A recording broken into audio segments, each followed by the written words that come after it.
Hello, welcome back to my channel.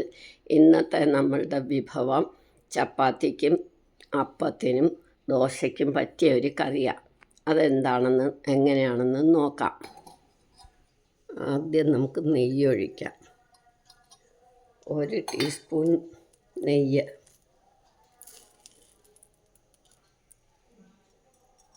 ജീരകം,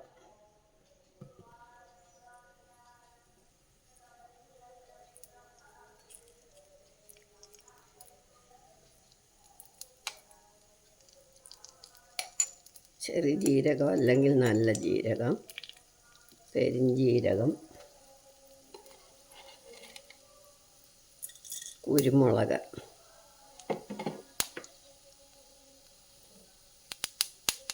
ഇതങ്ങോട്ട് മൂത്ത് വരുമ്പോഴത്തേക്ക് 5-6 നിലക്കടലയും മത്തൻ്റെ കുരു.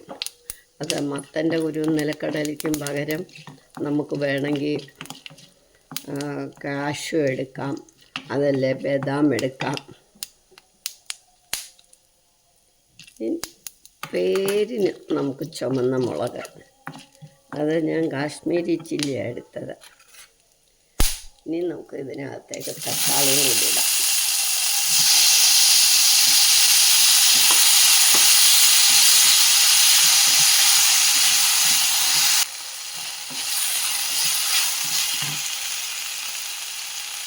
കുറച്ചുപ്പ്, ഒന്ന് എളുപ്പം വഴലും അതിന് വേണ്ടിയിട്ടാണ്. ഉപ്പും മഞ്ഞൾപ്പൊടി ഇട്ടാം. ഇത് ദോശയ്ക്ക്, ഞാൻ അപ്പത്തിനാണ് ഉണ്ടാക്കുന്നതെങ്കിലും ദോശയ്ക്കും നല്ല കറിയാണ്. ദോശയ്ക്കും ചപ്പാത്തിക്കും ഒക്കെ നല്ല കറിയാണ്. ഒരു ദിവസം വഴന്ന് കഴിയുമ്പോൾ നമുക്ക് ഇതിങ്ങെടുക്കാം. സ്റ്റൗ ഓഫാക്കി അപ്പം ഇതിങ്ങെടുത്ത് കഴിഞ്ഞു. ഇനി ഇതിനകത്തേക്ക് സ്വല്പം അതേ പാത്രത്തിൽ തന്നെ മതി, വേറെ പാത്രം വേണ്ട.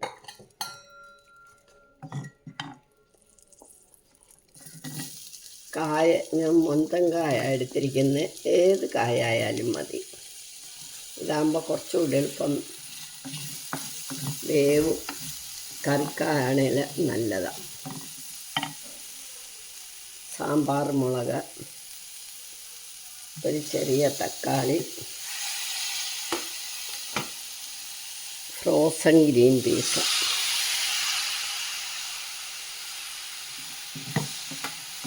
ഇതിന് നമുക്ക് ഉപ്പും മഞ്ഞൾപ്പൊടി ഇടണം. ഉപ്പും കൂടി ഇട്ടു.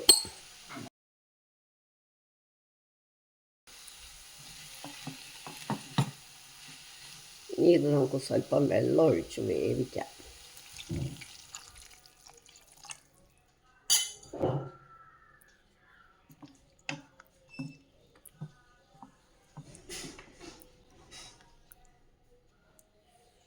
ഇതൊന്ന് അടച്ച് വെക്കാം. ആ സമയത്തേക്ക് നമുക്കിത് അരച്ചുകൊണ്ട് വരാം. വഴറ്റിയതൊന്ന് അരച്ചുകൊണ്ട് വരാം. ഇതിൻ്റെ കൂടെ നമ്മളൊരു 1/4 കപ്പ് തേങ്ങയും കൂടി ഇടും, തിരികിയ തേങ്ങയും കൂടെ. ഇനി ഇത് നമുക്ക് നന്നായിട്ടൊന്ന് അരച്ചുകൊണ്ട് വരാം. ഇനി നമുക്ക് ഇത് വെന്തു. ഇതിനകത്തൊക്കെ തേങ്ങയും ആ മസാലയും കൂടെ അരച്ചത് ചേർക്കാം. കുറച്ച് വെള്ളം കൂടെ നമ്മൾ മിക്സി കഴുകി ഒഴിക്കണം ഇതിനകത്തേക്ക്.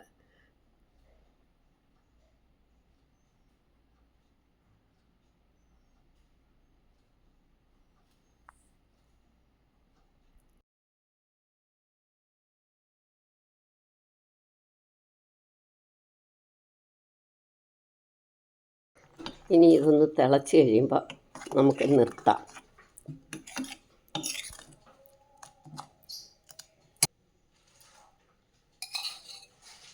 തേങ്ങ അരച്ചതും ചേർത്തു. ഇനി നമുക്ക് ഇതൊന്ന് തിളച്ചാൽ നമുക്ക് കഴിക്കാം. നമുക്ക് ഇത് അപ്പത്തിനും ദോശയ്ക്കും ചപ്പാത്തിക്കും പൊറോട്ടയ്ക്കും ഒക്കെ നല്ല കറിയാണ്. എല്ലാവരും ട്രൈ ചെയ്ത് നോക്കണം. സബ്സ്ക്രൈബ് ചെയ്തിട്ടില്ലാത്തവർ സബ്സ്ക്രൈബ് ചെയ്യണം.